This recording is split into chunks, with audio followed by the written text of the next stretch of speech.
Hey there, folks. Welcome.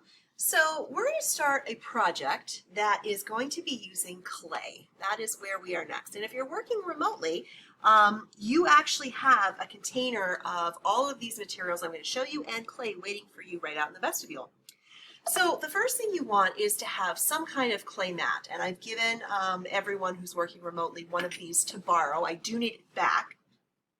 You're also getting a rolling pin, some kind of container to hold some water.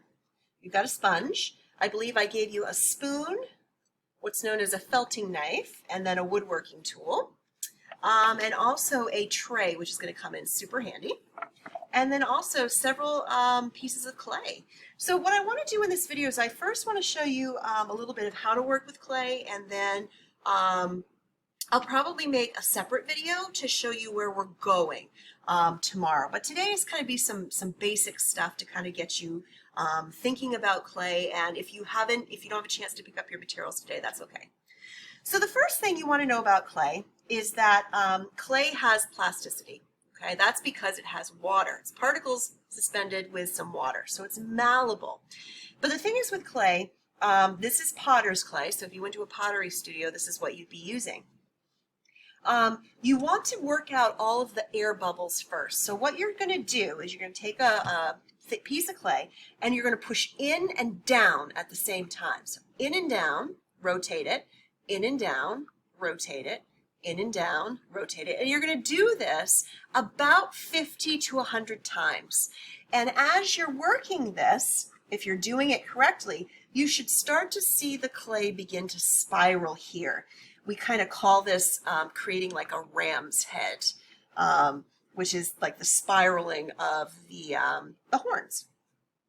And the reason you want to do this so many times is because every time you fold clay or ball it up, it gets air bubbles trapped in it.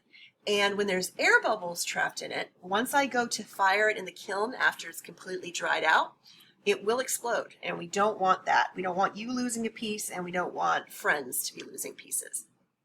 Now, theoretically, if you'd gone through this and you'd done this 50 to 100 times, then you'd be ready to start to do whatever you want to do with it. So one thing that you can do with clay, there's really 4 basic techniques to working with clay. You can actually see here as I open this up, there was a bit of a bubble here.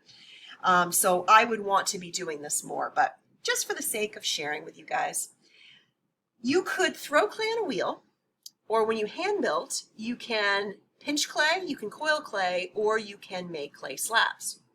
And for this project, we're actually going to be making a slab and we're going to be coiling. But I also want to show you how to make pinch pots because those are kind of fun. So if you've wedged up a piece of clay, probably about this size, you would press your thumb into the clay. So you've got a ball of clay in your thumb. And you can notice that, of course, you are going to get clay on your hands. It happens. All right. So what you do is you press with your 4 fingers with your thumb on the inside and press all the way down at the bottom. And you're going to rotate it. Press and rotate. Press and rotate. And when you get back to where you started, pull your fingers up. Press and rotate, press and rotate. You keep going all the way around, repeating that process until you get a little bit closer to the lip of your clay, and you'll notice that all of a sudden this is opened up. If it's a little lumpy bumpy, you can always tap and then refine the edge here.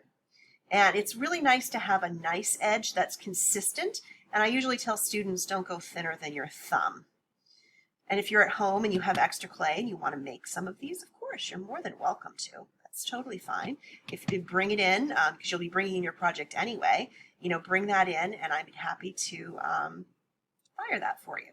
So one of the things you can do with your spoon is you can actually use it as a refining tool and just gently tap along the edges to get rid of lumpy bumpies.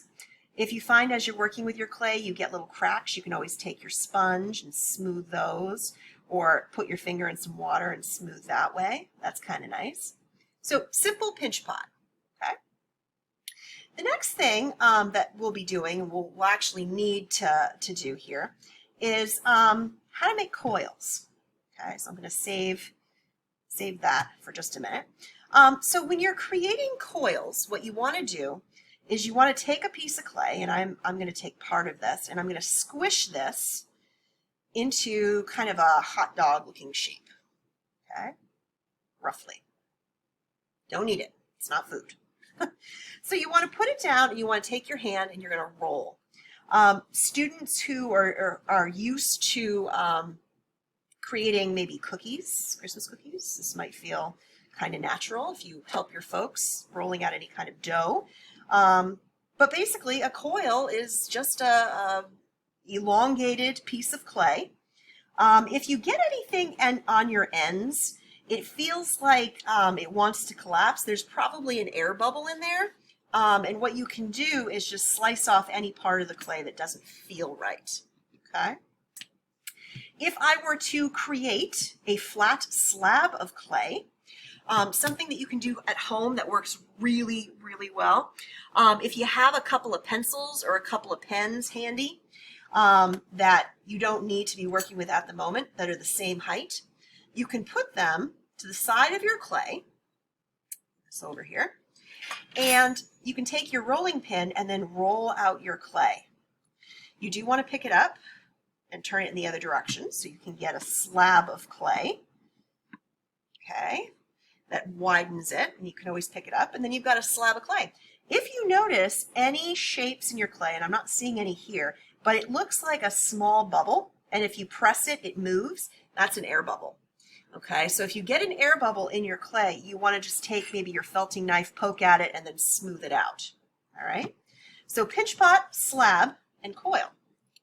All right, now, with any of these methods, what you can do is you can sculpt using them and put them together. So whenever you are attaching a piece of clay to another piece of clay, you have to have a pretty specific attachment method. And what that is first is you have to create little lines. Okay, so this is scoring right now. So scoring is kind of like making a whole bunch of hashtags, if you will. Okay, and let's say I'm going to put this around the edge of my new flat slab. So any place that clay is going to attach, I am scoring. And you can use anything to score. You can use your wooden tool, you could use this felting knife. But then the next thing you've got to do is you've got to add water. So I like to take my finger and run it right around the pieces that are going to attach. And then you're going to take both those scored edges and you're going to place them right on top of each other. Now you'll notice my coil isn't quite long enough, and that's okay because this is just practice. Okay, just showing you how to attach pieces of clay. You could attach all kinds of different pieces. But the reason that you do the scoring in the water is because you need to create suction. That's going to keep these pieces of clay together. Now, you might think, oh, well, I've got two pieces of clay, well, I'll just stick them together. What's the big deal? But actually, when clay dries out, it shrinks.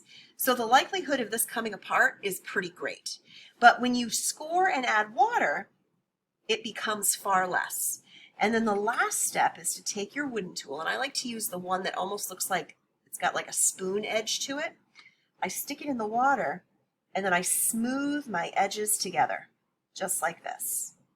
Smooth them right together. And that works really, really well.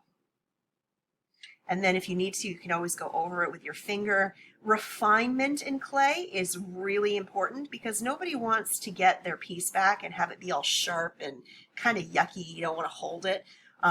Always make sure that you are smoothing. There's other things you can do in clay. Of course, you can always draw. I don't know what this is, but I'm just drawing anyway. You could take your felting knife and put it right through the clay and actually rotate it and create certain sized holes, which is kind of handy. You can build up and out. There's all kinds of things you can do, but really what I want you to do is just play. Play with the clay, have some fun with it, and then when you're ready to get started, we are actually going to do quill pots, and I'm going to share that, how we're going to get started on that tomorrow with you. Between now and then, look for something you can use that has a nice round shape, because what we're going to do is we're going to roll out a piece of clay, and you want to have enough room to trace around it to create a round bottom. So just kind of be looking for something like that at home. Okay? Alrighty, have fun.